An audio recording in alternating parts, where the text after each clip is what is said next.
Gab es schon mal einen Jahresrückblick auf diesem Kanal? Eigentlich nicht. Ich frage mich nur, warum. Weil du ein verdammter Keck bist. Okay, das könnte durchaus sein. Aber egal. Auf jeden Fall willkommen zu diesem Jahresrückblick zu dem Jahr 2023. Einem Jahr, was ich lieber sehr schnell vergessen möchte. Sagen wir es mal so. Gut, jetzt nicht alles aus diesem Jahr. Das wäre eine fette Lüge. Aber ich denke mal, am Ende des Videos werdet ihr verstehen, warum ich so über dieses Jahr denke. Denn dieses Jahr hatte ich, wie in meinem Infovideo von 2022 angesprochen, sehr ehrgeizige Ziele. Unter anderem mit zahlreichen Highlight-Videos um die Ecke zu kommen, mehrere Reviews und Level 10 Videos zu veröffentlichen und so weiter. Man kann sagen, ich wollte zumindest eine mittelmäßige Uploadrate in diesem Jahr erreichen, wie im Jahr zuvor. Wobei, da lief ja noch das Let's Play zu SEO-Alization Like Chorus, aber trotzdem. Und ja, die Uploadrate ist, wie soll ich sagen, unterdurchschnittlich gewesen. Klar hätte ich gerne mehr Videos hochgeladen, ohne dass die Qualität massiv darunter leidet, aber mehr war aus mehreren Gründen, die jetzt weniger mit YouTube und Co. zu tun haben, leider nicht drin gewesen. So ein bisschen ärgert mich das schon etwas. Aber wie sehen die Zahlen denn konkret aus? Dieses Jahr wurden ganze 17 Videos auf YouTube. Eigentlich waren es mehr, aber dazu komme ich noch. Und 35 Videos auf Vidly hochgeladen. Zu den anderen Plattformen kann ich nichts sagen, weil BitView, da passiert überhaupt nichts. Und VTV ist halt down. Aber wait, wollte ich nicht aktiver auf YouTube werden als auf Vidly? Man könnte ja schon fast meinen, ich will Vidly mehr pushen als YouTube. Moment, pushe ich nicht damit direkt eine Plattform? Was ist nur aus mir geworden? Nein, Spaß. Ich hatte ja gesagt, dass das LP-Material für die richtigen Videos mitverwendet wird. Hat ja auch in gewisser Weise geklappt. Auf Vidly wurden dieses Jahr 5 Let's Plays hochgeladen, davon eine Neuauflage und einige Reaction-Videos. Wait, sollten die nicht auf YouTube landen? Ich glaube, ich habe das einfach vergessen. Ausreden, das sind alles nur Ausreden! Dass die Reaction-Videos sehr aufwendig waren, was normalerweise nicht der Standard bei Reactions ist, warum macht das eigentlich nicht jeder so? Verstehe ich nicht. Finde ich, machte diese deutlich unterhaltsamer und es machte bei jeder Reaction echt viel Spaß, diese zu erstellen. Wobei die meisten sich um Marvin gedreht haben. Und nein, Marvin hat mich nicht dafür bezahlt oder so. Wenn ich nächstes Jahr nicht dazu übergehen sollte, diese endlich mal auf YouTube hochzuladen, dann bin ich wirklich ein echter Oberkeck. Oder so. Ansonsten war dort nichts weiter gewesen. Und damit können wir endlich zu YouTube übergehen. Das Verhältnis der Videoreihen, die dieses Jahr vertreten waren, war sehr ausgeglichen gewesen. Was selbst mich überrascht hat. 4 Highlights, die für mich aus unerklärlichen Gründen nur zu debattiert sind. I know, es lag an mir. Braucht ihr mir nicht zu sagen, Mann. 4 Level 10 Videos, was schon eine starke Rate ist, wenn man bedenkt, wie aufwendig diese Videos sind. 4 Vlogs und einige weitere Videos. Also ein sehr durchmischtes Jahr, kann man schon sagen. Wobei die Uploadrate in der ersten Hälfte des Jahres deutlich besser war als in der zweiten. Das kann man definitiv nicht leugnen. Besonders hervorgestochen haben in diesem Jahr die Vlogs. Mit dem Vlog zur Dedeco aus diesem Jahr, wo selbst ich überrascht war, wie gut diese Videos angekommen sind. Ehrlich, damit hatte ich nicht gerechnet. Ich hatte ja mit dem Gamescom-Vlog aus dem letzten Jahr angefangen, Conventions zusammenfassend in einem Vlog zu präsentieren und ich habe dieses Jahr gemerkt, dass das echt gut geklappt hat. Und auch die Aufnahmen mit den Cosplays haben echt viel Spaß gemacht, wobei das manchmal echt schwer war, das perfekt aufzunehmen und zu verarbeiten. Natürlich möchte ich nächstes Jahr versuchen, die Vlogs noch etwas besser zu machen, insbesondere durch mehr Videoclips, weil ich ja meistens nur Bilder gezeigt habe. Zum Beispiel bei dem Vlog zu Marvins Geburtstag, der, finde ich, auch super unterhaltsam war, hat das gut geklappt. Auch wenn ich mich da auch meist sehr zurückgehalten habe, was Aufnahmen angeht. Ich möchte mich zudem nochmal bei allen Cosplayerinnen und Cosplayern bedanken, die ich in diesem Jahr auf den Cons getroffen habe und wo der Kontakt noch besteht. Und natürlich freue ich mich auch schon auf die nächsten Treffen, unter anderem mit den anderen von KOG. Bei den Highlight-Videos war auch dieses Jahr etwas los, auch wenn ich, ehrlich gesagt, gerne eine bessere Rate gehabt hätte. Wie vorhin angesprochen, waren es dieses Jahr ausschließlich Dead by Daylight Highlight-Videos gewesen, wo ich alle restlichen Streams, die ich noch als Aufzeichnung hatte, komplett durchgearbeitet habe. Dass bei den Highlight-Videos noch viel Luft nach oben ist, weiß ich. Das haben mir andere schon mehrere Male gesagt. Und ich will mich da ja auch noch steigern. Und mal schauen, ob es nächstes Jahr auch etwas besser wird mit den Raten. Wobei ich so meine Zweifel habe. Aber wir wollen ja jetzt nicht schon pessimistisch werden, nicht wahr? Wie es um Mario Kart 8 steht, dazu komme ich später. Warum?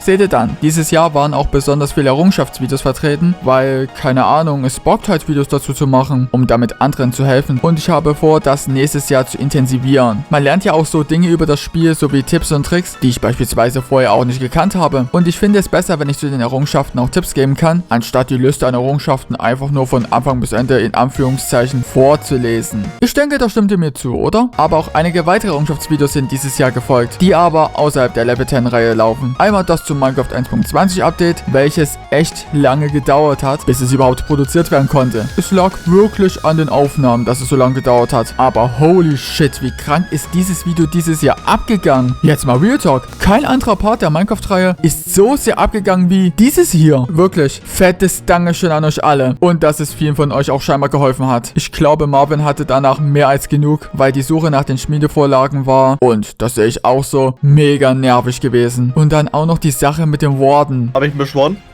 Ja. Ah, nein! Ich habe beschworen. Du warst greedy. Wo auch immer er Wo ist. bist du? Der am Lokalisier, der Keck. Der kommt hoch! Scheiße, der hat mich! Oh Gott! Der ist doch stark! Gefestet!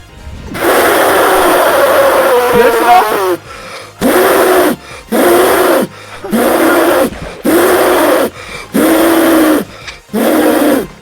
Ich bin tot. Ja. Das kannst du so knicken, Digga!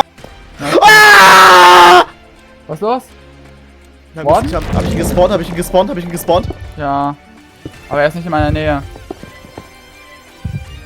Aber in meiner wahrscheinlich! Tschüss! Nächstes Jahr kommt ja 1.21 und da ich jetzt die Möglichkeit habe, das Ganze mit einem Java-Server umzusetzen, könnte es sogar etwas schneller gehen. Oh, und ein Errungenschaftsvideo zu den Offline-Errungenschaften von Dreambox Cineverse ist auch online gegangen. Vielleicht gibt es irgendwann mal ein Level 10 Video dazu, also sofern ich auf der Xbox One alle Errungenschaften holen kann. Nächstes Jahr werden weitere neue Level 10 Videos kommen. Eins ist sogar schon fertig und ich will versuchen, nicht nur Videos zu Sonic-Spielen zu machen, auch wenn das mein Main-Fokus ist, aber dass auch mal wieder andere Games mit vertreten sind. Dieses Jahr gab es auch das erste Can You Beat Video, welches echt sehr anspruchsvoll war. Allein alle Sonic Games zu spielen, bis ich sterbe, ist schon übertrieben gewesen. Aber es hat schon mehr als Spaß gemacht, muss ich an der Stelle mal so sagen. Aber allein, dass ich Sonic 3 und Sonic Forces geschafft habe, ohne zu sterben, hat selbst mich total geflasht. Ehrlich jetzt. Und ursprünglich wollte ich noch andere Can You Beat Videos dieses Jahr machen, aber was daraus geworden ist, sieht man ja. Nichts. Es lag aber nicht an der Motivation oder so. Nächstes Jahr wird es auch wieder eine Beat Sonic Games Without Death Challenge geben, aber auf eine andere Weise. Aber seid gespannt, wenn es soweit ist. Und natürlich auch, welche Videos dieser Reihe noch kommen werden. Ich wollte eigentlich auch dieses Jahr einige Reviews machen und am Ende ist nur eine zu Neo Sonic Universe zustande gekommen, die mir persönlich sehr gelungen ist. Und bis heute frage ich mich, warum ich keine weiteren produziert habe. Verstehe ich nicht. Ich meine, ich kann das ja mit dem Reviewen. Und Fangames zu Sonic-Spielen zu betrachten, macht nicht jeder. Und ich kann durch meine Sage-Archive ja auch Vorgängerversion betrachten. Aber gut, vielleicht werden es nächstes Jahr mal mehr als eine Review werden. Wir haben jetzt über die verschiedenen Reihen gesprochen, was dieses Jahr so alles gekommen ist und auch kommen soll. Doch ein Thema will ich in diesem Video noch ansprechen. Auch wenn die erste Hälfte des Jahres am besten lief, gab es einen Monat, der für mich der schlimmste Monat des Jahres war. Und es hat auch was mit YouTube zu tun. Es hat mit zwei Ereignissen zu tun. Anfang Mai kam ja mein einziger Meinungsblog in diesem Jahr, zu Xertischen, raus, der auf den ersten Blick wie eine objektive Kanalanalyse aussah, aber ein Meinungsblog war, der nur so gespickt war mit Kritik zu den Dingen, wo ich bei Ben gedacht habe, nee, das sollte man besser nicht so machen. Die Backstory dahinter war, dass ich und andere seit Sommer 2022 gesehen haben, wie sich Ben verändert hat und das nicht zum Positiven. Wobei zum Teil der Anschluss auch bei der Sache in der 9. Mario Kart 8 Session lag, als Daftendo als ein unbekannter Zuschauer bei Marvin kommentiert und ihn als Bastard bezeichnet hatte. Wir hatten dazu auch ein Gespräch und da er sich teilweise im Kreis gedreht hat, haben wir mit der Sache irgendwie abgeschlossen. Also ich spreche jetzt für mich und Daftendo, nur damit ihr wisst, dass es ein Gespräch gab. Wer mir nicht glaubt, der kann gerne Ben und Daftendo fragen. Die beiden werden das definitiv bestätigen. Jedenfalls haben wir so einiges beobachtet und es gab irgendwann den Plan, dazu mal ein Video zu machen. Nur habe ich sehr lange damit gezögert, überhaupt damit anzufangen. Wirklich sehr lange. Bens Antwort dazu haben bestimmt einige gesehen und interessanter Fakt, das war eher die freundliche Antwort gewesen. Privat waren seine Worte deutlich heftiger als das, was er im Video da gesagt hat. Wir haben dann privat die Sache geklärt, das habt ihr bestimmt auch in dem Video von Ben gemerkt. Und ich will an der Stelle nochmal sagen, ja, ich habe an manchen Stellen etwas überreagiert. Das hat ja beispielsweise auch Henry gesagt in seiner Reaction. Ja, ich hatte auch ein paar Fehler drin gehabt, wie die Sache mit der Monetarisierung. Wenn man nicht so aktiv in dem Bereich unterwegs ist, dann kriegt man ja auch nichts dazu mit. Und ehrlich, ich wusste überhaupt nichts von der neuen Policy. Nur, dass das Creators Program irgendwann eingestellt wurde, das wusste ich. Aber ich traue Nintendo trotzdem damit noch nicht über den Weg. Gerade wenn man nebenbei noch Videos macht, wo man Mods oder auch Fangames zu Nintendo-Spielen zeigt. Vielleicht sind meine Bedenken auch übertrieben, aber ich traue diese einfach noch nicht. Und ich fand es by the way sehr stark, wie Ben wirklich mit jeder Kritik umgegangen ist und auch wirklich auf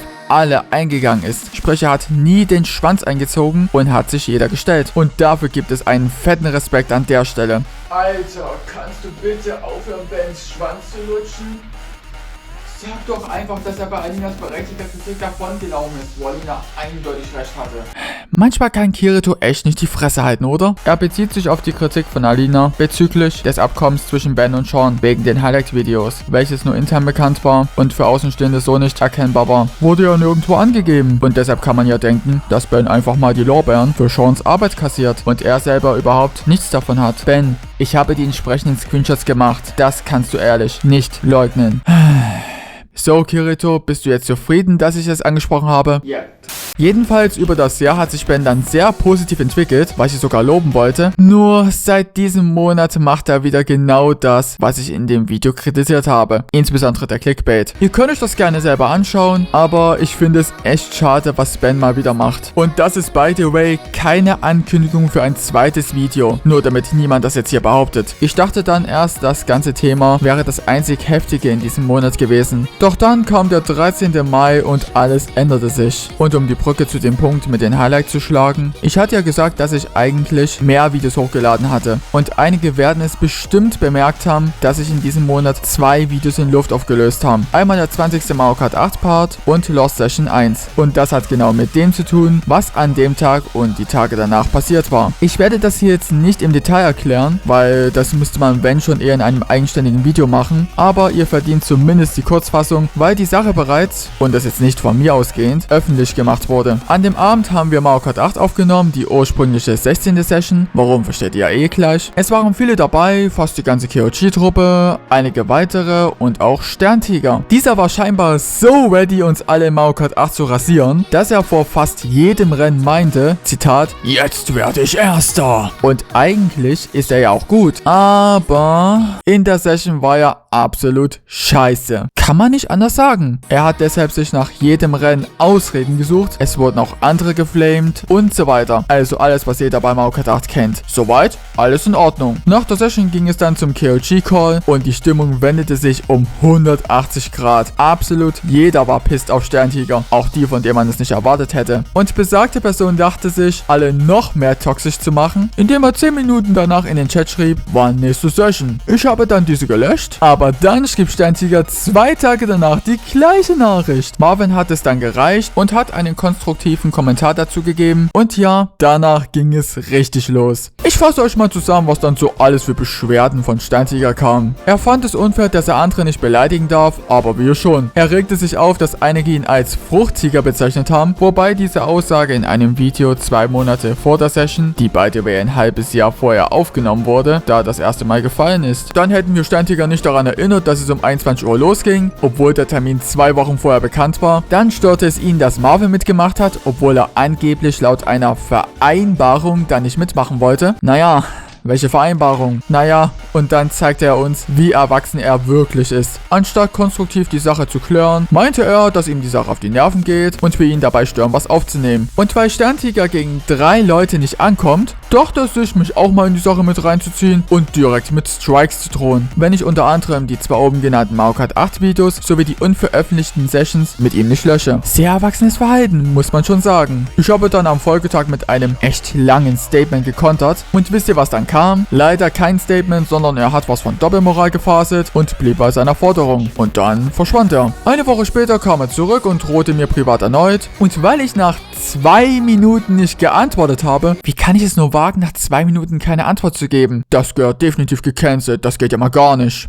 Dachte er sich, der antwortet nach 2 Minuten nicht? Dann mache ich mal auf seinem Discord-Server eine Szene, damit das deutlich schneller geht. Und ja, das tat er auch. Marvin und Marco haben ihn dann eiskalt weggetrollt. Nach ca. 1,5 Stunden habe ich dann eingegriffen, ihn gekickt, den Leuten die Situation erklärt und dann war Sterntiger auch beim Rest nicht mehr so gern gesehen. Das war die Story. Die Videos wurden deshalb dann runtergenommen, weil meine Freunde meinten, dass er dann endlich mal Ruhe gibt. Seitdem ist der Kontakt zu Sterntiger endgültig gekappt. Aber ich bin mir sicher, ich werde bald wieder von ihm hören, weil ich mir schon gut vorstellen kann, dass Sterntiger dazu ein Video machen wird, um seine Sicht der Dinge zu nennen. Aber wir werden es mal sehen. Und das wäre soweit alles gewesen und damit sind wir mit dem Rückblick so gesehen durch. Es war nicht das beste Jahr gewesen und wenn ich ehrlich bin, war dieses Jahr deutlich schlimmer gewesen als letztes Jahr. Und das hat jetzt nicht nur mit YouTube zu tun, dass ich so denke. Wenn man von YouTube mal absieht, war dieses Jahr auch nicht viel los gewesen bei mir. Denn ich war gefühlt fast nur arbeiten gewesen, wurde einmal wirklich über Monate komplett verarscht. Ich werde euch nicht sagen warum, das behalte ich für mich und so weiter. Es ist einfach zu viel schief gelaufen, als dass ich positiv auf das Jahr zurückblicken könnte. Und ich will jetzt damit nicht sagen, dass alles schlecht war oder so. Ich habe neue Leute kennengelernt, konnte Marvin und die anderen das erste Mal im Real Life treffen und so weiter. Und damit will ich sagen, dass es auch viele tolle Momente in diesem Jahr gab. Wir schauen mal, ob das nächste Jahr besser läuft, denn noch schlimmer als dieses kann es eigentlich nicht mehr werden. Und damit beende ich diesen Jahresrückblick. Ich hoffe, euch hat dieser gefallen, auch wenn es gegen Ende nochmal sehr negativ wurde. I'm really sorry for that. Aber ja, wie war für euch 2023 gewesen? Was lief gut? Was lief nicht so gut? Schreibt das gerne mal in die Kommentare. Ich wünsche euch schon mal einen guten Rutsch in das neue Jahr 2024, dass ihr eure persönlichen Vorhaben nächstes Jahr auch schaffen werdet. Und wir sehen uns dann beim nächsten Level 10 Video, was ja schon fertig ist, dann wieder. Und dass natürlich nächstes Jahr bei mir dann mehr los ist. Also bis zum nächsten Mal, bis dahin und ciao.